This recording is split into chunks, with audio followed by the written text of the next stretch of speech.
Christina, thank you. After days of unrest in Baltimore, 6 police officers are being held responsible for the death of Freddie Gray. The charges, which vary for each person, include second-degree murder, manslaughter, misconduct in office, and false imprisonment. Freddie Gray died just 12 days ago after a spinal injury. Investigators say he suffered in the back of a police van. Well, 9 News' Craig Smith sat down with local community leaders today to hear their reactions to the charges. Craig. Well, Stella, we talked with local leaders of the NAACP and the Urban League. They see the charges as the beginning of justice for what happened in Baltimore. But they say some of the same sort of problems African Americans face in Baltimore face members of Tucson's own small black community.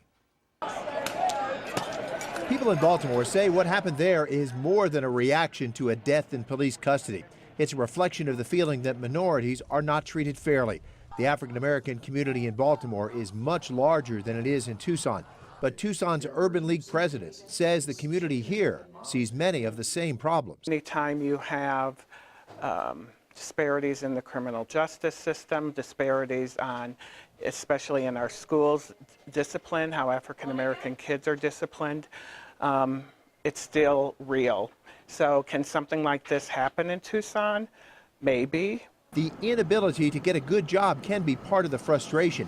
In Tucson, Urban League convinced City Council to change applications for city jobs. They removed the checkbox that required applicants to check whether they have a criminal record. That often stopped job seekers in their tracks.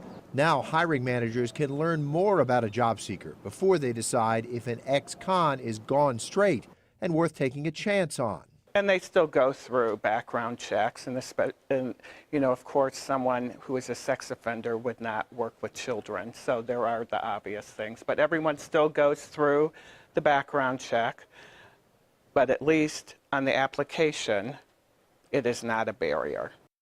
Now, Doris Snowden, the local president of the NAACP, told us Baltimore has helped raise awareness, but Tucson does have problems with a lack of opportunity, undereducation, and underemployment.